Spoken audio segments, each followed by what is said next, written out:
Not every F-150 engine is created equal. I've been under the hood of thousands of these trucks over 20 years. Some of them I'd buy and put in my own driveway without a second thought. Others I've watched financially destroy people who had no idea what they were getting into. And the trucks looked fine on the lot. Same badge, same body, completely different story under the hood, depending on the year and the engine. 7 engines. 3 that will cost you, 4 that will last. I'm RJ. Let's get into it. Worst number 3, the early 3.5-liter EcoBoost, 2011 through 2016. When Ford introduced the EcoBoost in the F-150 back in 2011, they were making a bold bet. A twin-turbo V6 replacing a V8 in America's best-selling truck. A lot of people pushed back. And for the first generation of this engine, some of that skepticism was completely justified. The biggest problem was timing chain stretch. Those chains wore faster than Ford anticipated, especially on trucks that towed regularly or went too long between oil changes. When a timing chain starts to stretch on an EcoBoost, you hear it on cold startup. A rattle that might go away after 30 seconds but comes back every morning. That sound is the chain slapping against the guide. That sound is money leaving your wallet. Timing chain and cam phaser jobs on these engines run $1,800 to $3,000, depending on how far it progressed. I had customers come in with 2013 and 2014 F-150s with 60, 70,000 miles, showing timing wear that belonged on a 200,000-mile engine. They had no idea until the rattle started. By then, the damage was already done. Carbon buildup was a second major problem. The early EcoBoost used direct injection only. Fuel sprayed straight into the cylinder, never washing the intake valves. Oil vapor from the PCV system baked onto those hot dry valves and built up hard carbon deposits over time. Rough idle, misfires under load, lost power you couldn't quite explain. The dealer fix was walnut media blasting. The shop removes the intake manifold and blasts the valve ports clean with crushed walnut shells. $500 to $800 every time. Some owners had it done twice before they sold the truck. And then the intercooler condensation issue. Moisture accumulating in the charge air cooler, getting pulled into the intake under hard acceleration. Owners described it as the truck hitting a wall at 60 miles per hour. Ford issued a TSB. The fix helped, but on early trucks it was one more thing to track and one more reason to question the purchase. I've seen people trade these trucks within a year of buying them used, not because the problems were unfixable, because the repair costs kept coming and the truck never felt settled. 3 different repair visits in 8 months for 3 different issues, all tracing back to the same neglected first-gen platform. If you're shopping for a used F-150 with an early 3.5 EcoBoost, price in at least $2,000 for deferred maintenance before you make an offer. Walk in knowing what you're dealing with. Ford knew these problems existed too, and they fixed them. I'll show you exactly what changed in a few minutes. Worst number 2.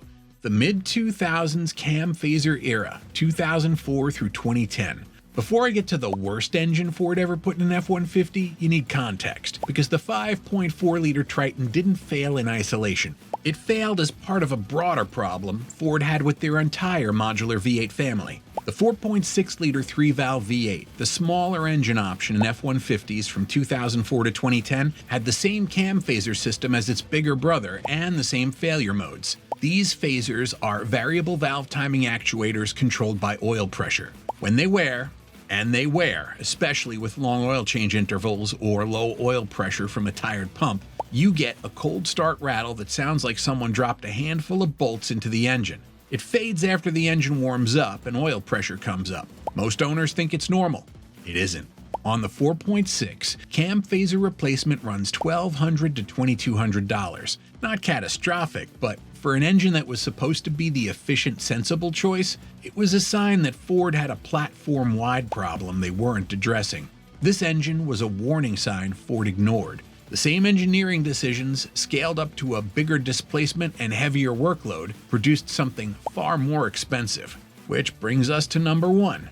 Worst number 1. The 5.4-liter Triton 3-valve V8 2004 through 2010. This is the one. The engine that has cost F-150 owners more money and more regret than any other in the truck's history. Start with the spark plugs. The 5.4 Triton 3-valve uses a 2-piece plug design threaded into an aluminum head. When they seize, and they seize regularly after 70 or 80,000 miles without service, the plug breaks on removal. The tip stays in the head. What should have been a $200 tune-up becomes a major repair requiring specialty extraction tools, shop time, and thread repair if the aluminum is damaged. I've seen one broken plug cost $600 to extract. Multiply that across 8 cylinders on a truck where all 8 were original and all 8 seized. I have personally watched owners choose not to fix their truck because the repair cost was more than the vehicle was worth. They drove away and never came back. Not because the F-150 failed them, because that one engineering decision, 2-piece plugs and an aluminum head, turned routine maintenance into a financial decision. Then the cam phasers and timing chain. Same disease as the 4.6, scaled up and more catastrophic. When both fail together, and they usually do because the same oil pressure issues that starve the phasers also accelerate chain stretch, you're looking at $2,000 to $3,500 minimum for parts and labor. I've seen it go to $5,000 when the chain had already skipped a tooth and bent valves. At that point, you're weighing a repair bill against the truck's market value. And neither answer feels good. The death rattle on a cold 5.4 startup, a loud metallic clatter in the first 15 to 30 seconds before the engine warms up and oil pressure comes up, is one of the most recognized sounds in the Ford world. Every Ford mechanic knows it instantly, and every one of them knows what the invoice looks like before they've even put it on the lift. My rule on the 5.4 Triton? No documented spark plug service before 100,000 miles. Walk away or negotiate. Hard. Cold start rattle that fades after warm-up? Walk away. Someone tells you it always does that, and it's normal. Walk away faster. These engines can last. I know owners who have 5.4s with 200,000 miles and they run fine, but those owners changed their oil every 5,000 miles, changed the plugs at 60,000, and listened to the engine. Most people don't do that. And most high-mileage 5.4s on used lots carry the history of owners who didn't. 3 down. Now let's talk about the engines that actually earn their keep, starting with one that most people under 50 have never thought about putting in a truck. Best number 4. The 4.9-liter inline-6, 1965 through 1996. I know what some of you are thinking. An engine out of production since 1996 on a best list? Stay with me. Ford's 4.9-liter inline-6, also known as the 300 cubic inch, was in F-150s for 31 years. Ford doesn't keep an engine in production for 31 years because it looks good on paper. They keep it because it works. Cast iron block, cast iron head, a long stroke that makes torque at low RPM without stressing the rest of the drivetrain. No timing belt to replace, no variable valve timing to fail, no turbos running hot, just a simple, overbuilt engine designed to work hard and keep working. The most expensive thing that typically goes wrong is a head gasket, around $800 to $1,200, and that usually only happens on high-mileage examples where coolant was neglected for years. That's the worst-case scenario on this engine. Compare that to the timing chain jobs and turbo rebuilds we just walked through on everything else. I have a customer who's been coming to my shop for 15 years with a 1989 F-150 and the 4.9 inline-6. 340,000 miles. Original engine. 2 water pumps, 1 head gasket. The truck runs every day. I've seen these hit 400,000 miles. Not often, but I've seen it. If you want modern power numbers, the 4.9 is not your answer. It's not fast, it won't win any towing competitions against a modern EcoBoost. What it will do is start every morning, pull a reasonable load without complaint, and keep doing it for years without surprising you with a repair bill you weren't expecting. That's worth something. For a lot of F-150 owners, that's worth a lot. If you find a well-maintained older F-150 with this engine, good service history, no rust eating the frame, cooling system in good shape, don't walk past it because of the year. The age is the point. Find one and don't hesitate. I put together a maintenance guide specifically for F-150 owners. Fluids, intervals, the whole system. Whether you have one of these classics or a modern EcoBoost, the fundamentals are the same. Links in the description. Best number 3, the 3.5-liter EcoBoost Gen 2, 2017 and up. Remember when I told you Ford knew about the first-generation EcoBoost problems? Here's the proof. Because what Ford did between 2016 and 2017 isn't a minor revision. It's an admission that the first generation had real issues that needed real engineering solutions. And they delivered. The second generation 3.5-liter EcoBoost arrived in the 2017 F-150, and it is not the same engine. Ford didn't just tweak it. They went back and addressed the specific failure points that owners and mechanics had been documenting for 6 years. The timing chain got revised tensioners and guides. The cam phaser system was improved. And the most important change? Ford added port injection alongside direct injection. The second Gen 3.5 uses both systems. Port injection keeps fuel washing over the intake valves, eliminating the carbon buildup that plagued the first generation. That one change addressed one of the 3 major complaints in a single stroke. The carbon clean that cost owners $500 to $800 every 40,000 miles became a non-issue. I have customers with 2018 and 2019 F-150s with the Gen 2 EcoBoost and 130,000 miles on them. Oil on schedule, transmission fluid serviced, no cam phaser rattle, no timing chain noise, no carbon. These engines are running exactly as they should. One caution, this is still a turbocharged engine. Neglect hits turbo engines harder than naturally aspirated ones.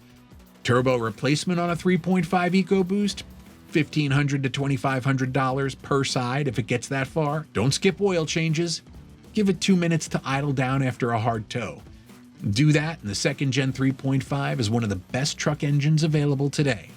Find a well-maintained one and don't hesitate. Best number 2, the 2.7-liter EcoBoost, 2018 and up with dual injection. This is the engine that most smart used buyers are quietly choosing right now, and most people don't see it coming. On paper, a 2.7-liter engine in a full-size truck sounds like a compromise. In practice, it punches well above its size. 325 horsepower, 400 pound-feet of torque, and better fuel economy than anything else in the F-150 lineup. For most owners, commuting, weekend projects, moderate towing, this engine does everything a V8 does at a lower cost per mile. Like the second Gen 3.5, the 2.7 received dual injection starting with the 2018 model year. The earlier 2.7s from 2015 to 2017 had carbon buildup and early wear issues. The 2018 and up version fixed those. Same carbon clean that plagued early EcoBoosts? Gone. The turbo wear that came with neglect on earlier versions? Significantly reduced with the updated hardware. I've seen these engines go well past 150,000 miles without major repairs for owners who stayed on top of the oil changes. And when something does go wrong, a turbo seal, intercooler hose, those are manageable repairs, not engine-ending events. A turbo on the 2.7 runs around $1,200 to $1,800 if it gets to that point. On a properly maintained truck, most owners never get there. One critical note for buyers, and I cannot stress this enough, a 2016 and a 2018 look almost identical from the outside. Same body, same badges, same interior. The difference under the hood is significant and it directly affects long-term reliability. Check the build date sticker in the door jamb and confirm you're getting the dual injection version before you make an offer. Don't take the seller's word for it, look it up by VIN. This engine won't start conversations in a parking lot, but the owner will be smiling at the fuel pump while the V8 guys are still filling up. Best number 1, the 5.0-liter Coyote V8 2011 and up. If you want one answer to what's the best engine Ford has ever put in an F-150, this is it. Ford brought the Coyote to the F-150 in 2011, and it immediately changed expectations.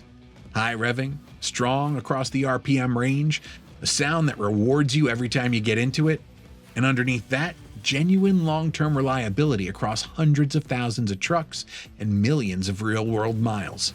Forged steel crankshaft, strong connecting rods, a bottom end built to handle revs and heat over the long term. Early Coyotes from 2011 to 2014 had minor timing chain tensioner issues on some examples, a few $100s to address when caught early, nothing approaching the cam phaser disasters of the 5.4 era. Oil consumption complaints appeared on some 2018 models and Ford issued technical service bulletins to address them. These were outliers, not the systemic failures we talked about in the worst section. The vast majority of Coyotes, with proper maintenance, have proven completely dependable. I have customers with 2013 and 2015 F-150s with these 5.0s and over 200,000 miles showing up for oil changes and tire rotations. That's the whole visit. No timing system overhaul, no turbo rebuilds at $1,500 a side, no carbon cleaning every 40,000 miles, just oil changes, spark plugs at the right interval, and a coolant flush when it's due. For a truck engine that's been in production for over a decade, across hundreds of thousands of vehicles, that maintenance record speaks for itself. The Coyote got better with each generation. Second gen, 2015 to 2017, addressed the early tensioner concerns and added efficiency refinements. Third gen, 2018 and up, brought dual fuel injection, the same carbon prevention solution Ford used on the updated EcoBoosts, and further improved the already minimal weak points. Each version has been cleaner and more refined than the one before it. What separates the Coyote from the EcoBoost options isn't reliability. The Gen 2 EcoBoosts are genuinely good engines. It's the simplicity of owning one. No turbos running hot after a hard pull, no intercoolers accumulating moisture, no boost pressure cycling through hoses and connections that can fail over time. When something needs attention on a Coyote, it's usually a straightforward repair any competent mechanic can handle without specialty equipment. The labor rates are lower, the parts are common, the diagnosis is usually obvious. That combination, strong reliability plus simple ownership, is what puts the 5.0 at the top of this list. Find a well-maintained Coyote and don't hesitate. This engine is as close to a sure thing as the used F-150 market offers. 7 engines. 3 that have cost F-150 owners more than they bargained for, 4 that have earned genuine loyalty from the people who own them. The year and the generation of the engine matters as much as the model of the truck. A 2016 F-150 with an early EcoBoost is a different purchase than a 2018 with the updated version. A 5.4 Triton with documented maintenance and a cold start you listen to carefully is a different truck than one sitting on a used lot with 120,000 miles and no service records. The truck can look identical. The history underneath it is everything. If you're shopping right now, re-watch the worst section before you call the seller. Know what questions to ask. Know what to listen for on that cold start. Ask specifically when the spark plugs were last changed on any 5.4. Ask for the oil change records on any EcoBoost. Ask if the 10-speed transmission has been serviced. $150 for a pre-purchase inspection by a Ford experienced mechanic will tell you more in an hour than the seller will tell you in a week. If you want a full maintenance checklist for any of these engines, what fluids to run, what intervals to follow, what early warning signs to catch before they become expensive, it's all in the guide linked in the description. If this video helped you make a smarter decision, hit subscribe. I'll see you in the next one.